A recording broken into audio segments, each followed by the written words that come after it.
Hey guys, hey, good morning. It is around 7 o'clock in the morning for me. I'm still sleepy, but I don't allow myself to go back to bed after I get Evelyn out the door, because then we don't go to sleep together. And that ain't happening. That's just not gonna happen. So, yesterday's live feed was really funny. I had a good time. I had a really good time hanging out with you guys. I know it's dark in here. Yeah. it's just gonna be dark in here. Yesterday was rough after I went to the commissary and I came back. Evelyn's been feeling really dysphoric lately, which means it's different because I have body dysphoria. Wait, is that no? They sound so much like the damn same thing. Dysmorphia. I have body dysmorphia. She has body dysphoria. So, dysphoria is where, you're looking in the mirror and stuff like that. And, of course, she's transgender, so she wants to see a woman. But, of course, because transitioning takes years, it takes years in the making, and in the military it's much harder than it would be on the outside. It takes years, so there's going to be a lot of times where she's going to feel this way, and it's very hard on us because there's nothing I can do. This isn't a simple one and done like my dysmorphia, where, I see myself much bigger than I am, that, my extra skin causes me problems when I look at myself in clothing, etc., etc. So,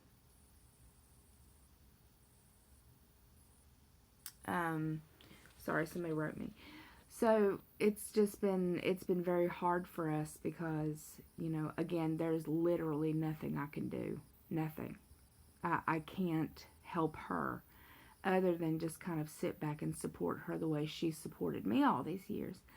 But I think it's something important to talk about, because I don't think people who obviously don't know a whole lot of transgender people, or people who are not married to somebody who happens to be transgender, would even think about being dysphoric.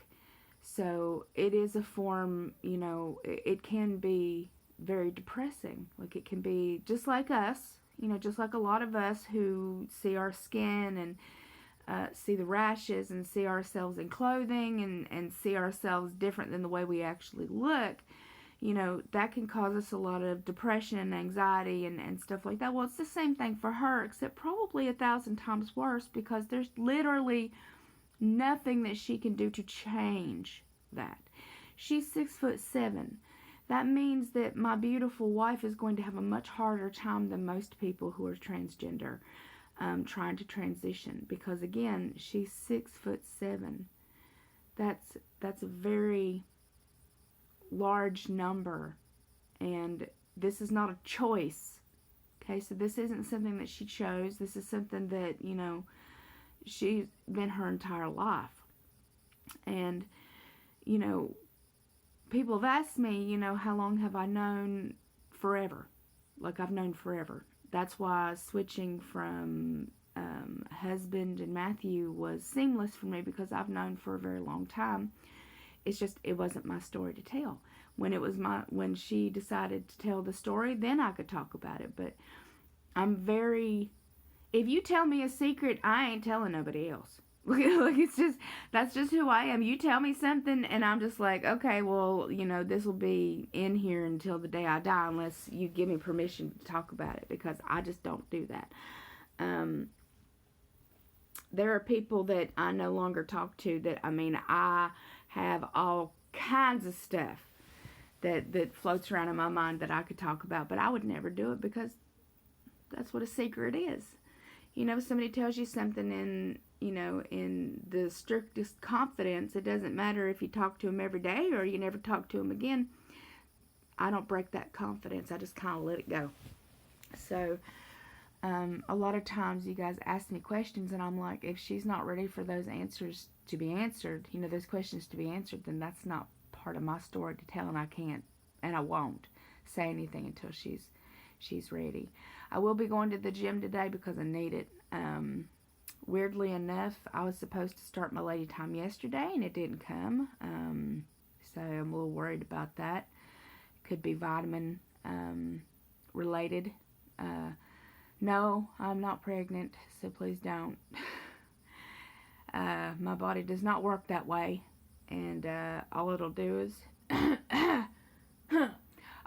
make me cry. So how about let's just not let's just not go down that road, okay? I will be seeing a fertility specialist at our next base. I need to know what's wrong with me. For my own peace of mind, I need to know what's wrong with me. Why I'm unable to conceive. I want to know.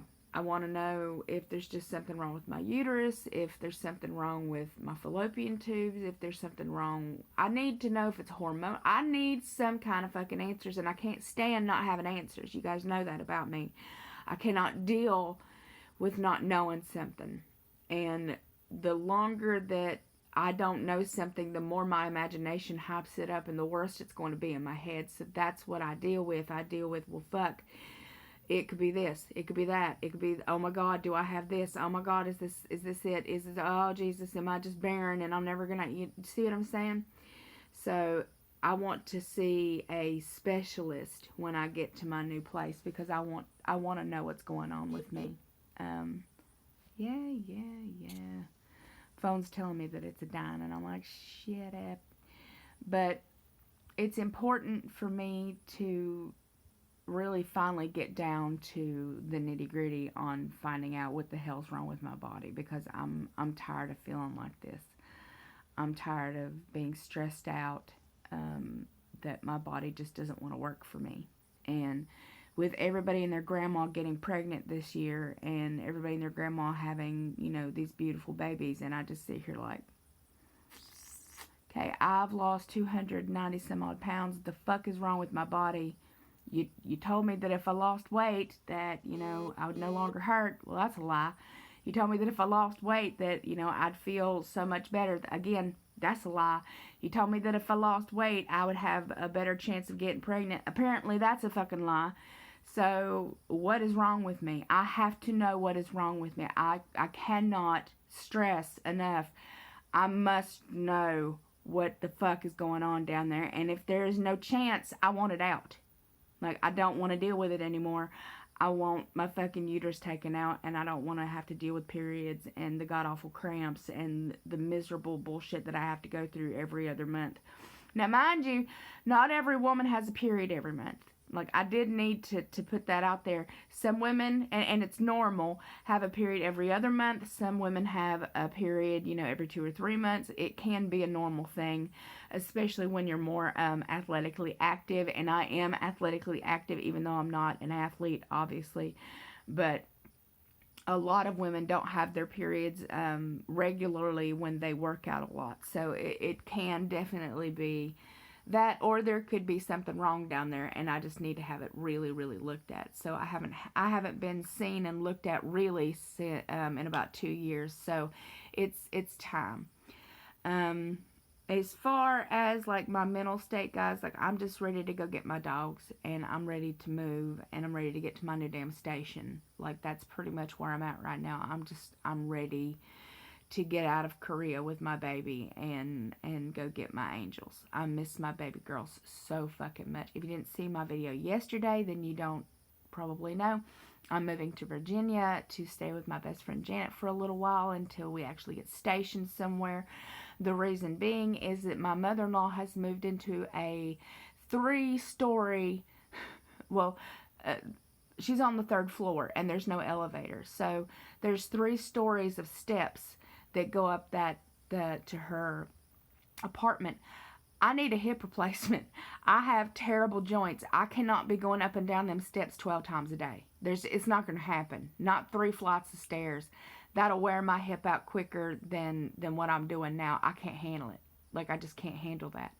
So that is one of the reasons that I don't really have much of a choice. I cannot carry those dogs up and down the steps 6 times a day, because that's 12 times a day I'm going up and down them stairs to take the dogs out. I can't do it. And my baby dogs have little bladders about this big, so yeah, they need to go out a lot more often than you think. So I cannot take the dogs out 12 times a day, like up and down 3 flights of stairs. So this was just something that, it sucks, but it has to happen. I'll miss my mother-in-law obviously very much, but this isn't the last time we'll see each other, and we can still Skype all the time and stuff like that. So, but me and the girls and Evelyn will be dropping me off in Virginia for a bit. Hopefully I'll be able to see my mother in Florida and some other people. While I'm in Virginia, it's around the Fredericksburg area, so that means that if anybody is able to and is around that area, we can actually meet up and say hi, see what you guys are up to.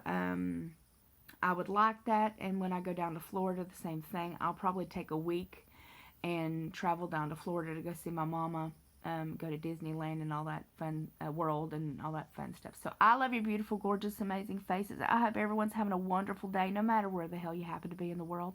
And I will talk to you guys very, very, very soon. Mwah. Bye.